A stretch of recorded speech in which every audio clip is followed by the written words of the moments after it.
শোণিতপুৰ জিলাৰ বালিকিয়া গাঁৱৰ বিশেষ বিবাহ অনুষ্ঠানত মই আছো বৰ্তমান আৰু মোৰ লগত নকইনা আছে আৰু দৰা আছে আৰু নকইনাৰ সকলো পৰিয়ালবৰ্গ আছে। সকলোকে প্ৰথমতে মই স্বাগতম জনাইছো। কইনা আছে আৰু দৰা আছে আৰু তেওঁৰ পৰিয়াল আছে। প্ৰথম কি শোণিতপুৰ জিলাৰ বালিকিয়া গাঁৱত আজি যি বিবাহ অনুষ্ঠান হৈছে সেই বিবাহ অনুষ্ঠানৰ মূল বিষয় হ'ল এগৰাকী বড়ো সম্প্ৰদায়ৰ ল'ৰা আৰু এগৰাকী অসমীয়া সম্প্ৰদায়ৰ ছোৱালী দুগৰাকীৰ মাজত আনুষ্ঠানিকভাৱে বিয়া সম্পন্ন আজি অনুষ্ঠানে যোগিত হৈছে আৰু সেই কথাকে বিস্তৃতভাৱে বুজিবৰ কাৰণে আমি মুহূৰ্তত থকা কইনাজনী কৰিব বিচাৰিছো।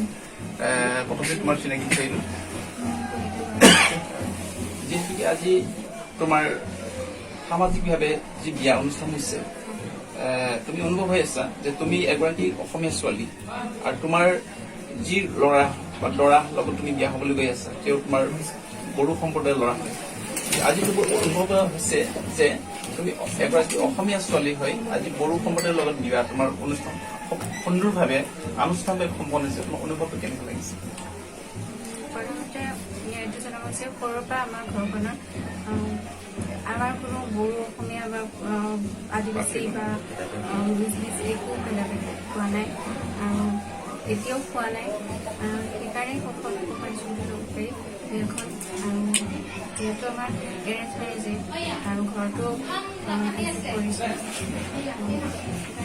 অনুভৱ বুলি ক'লে মানে কাৰণ আমি জানোৱেই আগৰ দৰে তেনেকৈ উচ্চ নিষ্ঠৰ তেনেকুৱা একো জাত পাত তেনেকুৱা বিচাৰে আৰু অসমত থকা আমি সকলো অসমীয়াই হয় সেয়া লাগিলে হিন্দু মুছলিম যিয়েই নহওক।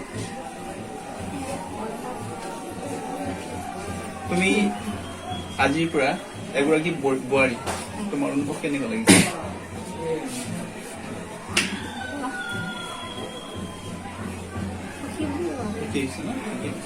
তো এই মুহূৰ্তত নকইনাৰ মাক আছে, আমি তেখেতৰ পৰা দুষাৰ কথা ক'ব বিচাৰিছো। যিহেতুকে আজি আপোনাৰ কইনা এগৰাকী নকইনা হিচাপে অন্য ঘৰলৈ বোৱাৰী হৈ গৈ আছে আৰু যিজন আপোনাৰ জোঁৱাই হ'ব তেখেত বড়ো সম্প্ৰদায়ৰ এগৰাকী আপোনাৰ জোঁৱাই হ'বলৈ গৈ আছে আৰু তেখেতক আপুনি কইনা সুন্দৰভাৱে আনুষ্ঠানিকভাৱে আজি বিয়া সম্পন্ন কৰিছে। এই ক্ষেত্ৰত আপুনি আজি সামাজিকভাৱে যিটো বিয়া সম্পন্ন কৰিছে এগৰাকী বড়ো জনগোষ্ঠী বা বড়ো জোঁৱাই হিচাপে আজি এই অনুষ্ঠানটোত আপুনি আপোনাৰ কন্যাদান কৰি আপোনাৰ অনুভৱটো কেনেকৈ লাগিছে? আমাৰ বিবাহ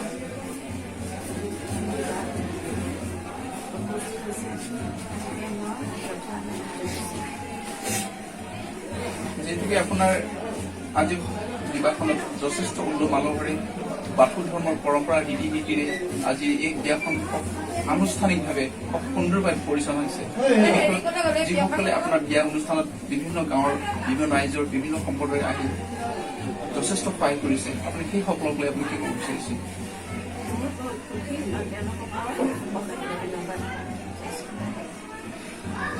তেওঁ কইনাৰ মাক তেখেতে কৈছে যে আজি বিয়াৰ অনুষ্ঠানত যিসকলে ভাষা নিৰ্বিশেষে ধৰ্ম নিৰ্বিশেষে এই বিয়া সম্পন্ন কৰাত সহায় কৰাৰ বাবে সকলো ৰাইজক তেখেতে খুব আন্তৰিক শ্ৰদ্ধা নিবেদন জনাইছে আৰু ধন্যবাদ জনাইছে। আৰু যিহেতুকে এই সময়ত আমাৰ লগত ককাইক আছে তেখেতক চিনাকি বিচাৰিছো। নমস্কাৰ, ময়ো সুখী। জাতিভেদ অসমতো জাতিভেদ নাই আৰু সকলো ভাষা নিৰ্বিশেষে আমাৰ সকলো সম্প্ৰদায় আমি সকলোৱে আগৰ পৰাই মিলিজুলি থাকোঁ, ভৱিষ্যতলৈও থাকিম। সেইবাবে মোৰ ভণ্টিক বড়ো সম্প্ৰদায়ৰ যদি মই যথেষ্ট সুখী। আজি বাথু ধৰ্মৰ পৰম্পৰা ৰীতি নীতিৰ মাজেৰে আজি আনুষ্ঠানিকভাৱে সুন্দৰভাৱে পৰিচালনা হৈছে। আপোনাৰ ইয়াত কিবা ক'বলৈ আছে নেকি বিশেষভাৱে? নাই তেনেকৈ বিশেষ একো নাই, কাৰণ যিহেতু আমি আগৰ পৰাই সকলো আমি একেলগে মিলিজুলি থাকোঁ আৰু সেইফালৰ পৰা এতিয়া ভণ্টিক দিব পাই মোৰ যথেষ্ট সুখী। তেখেতে কৈছে যে তেখেতৰ ভণ্টি যিগৰাকী নকইনা হ'বলৈ গৈ আছে তেখেতৰ আজি যি বিবাহ অনুষ্ঠানৰ যোগেদি বাথৌ পৰম্পৰা ৰীতি যি বিয়া হৈছে তেওঁ খুব সুন্দৰভাৱে কৈছে যে মই সুখী হৈছো, সকলো পৰিয়াল সুখী হৈছে, আমি সুন্দৰভাৱে আগবাঢ়িছো তেখেতে মন্তব্য কৰিছে। এই মুহূৰ্তত যিহেতুকে আজি বিবাহ সম্পূৰ্ণ কাৰ্যসূচী পৰিচালনা কৰা তেখেতে যথেষ্ট সহায় কৰিছে। আমাৰ শোণিতপুৰ জিলাৰ দৰে বাথৌ সভাৰ মূল প্ৰচাৰক হেমুৰে হালি তেখেতৰ আছে। তেখেতে আজি বিবাহ সম্পূৰ্ণ অনুষ্ঠান কেনেধৰণে আগবাঢ়িছে সেই সম্পৰ্কে জানিবলৈ তেখেতক নমস্কাৰ, মই শোণিতপুৰ জিলা বাথৌ মহাসভাৰ মুখ্য প্ৰচাৰক।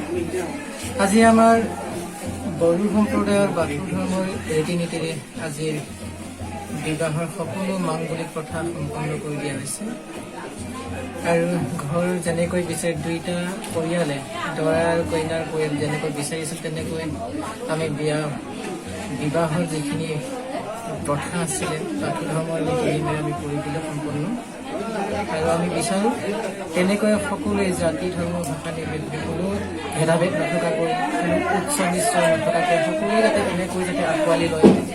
এইখন ঘৰ আমাৰ সীমান্ত যেনেকৈ আঁকোৱালি লৈছে তেনেকৈ আমি সকলোৱে মিলিজুলি আকৌ ভেদাভেদ নথকাকৈ সকলোৱে এই অসমত আমি সকলোৱে উচ্চ নিচ্চ আমি পৰিহাৰ কৰি সকলোৱে একেই আমি সমাজ হিচাপে যাতে একে আমি একতা হৈ পেলাই আমি যাতে তেনেকৈ বাস কৰিব পাৰোঁ, যাতে আমি সদায় সকলো সময়তে আমি যাতে চলিব পাৰোঁ তাকেই মই কামনা কৰি আছোঁ।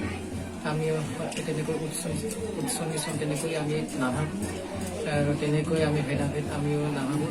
এইখন ঘৰ তেনেকৈ নাভাবে তেনেকৈ বহুত ধুনীয়াকৈ আঁকোৱালি লোৱাৰ কাৰণে মই ধন্যবাদ জ্ঞাপন কৰিছোঁ।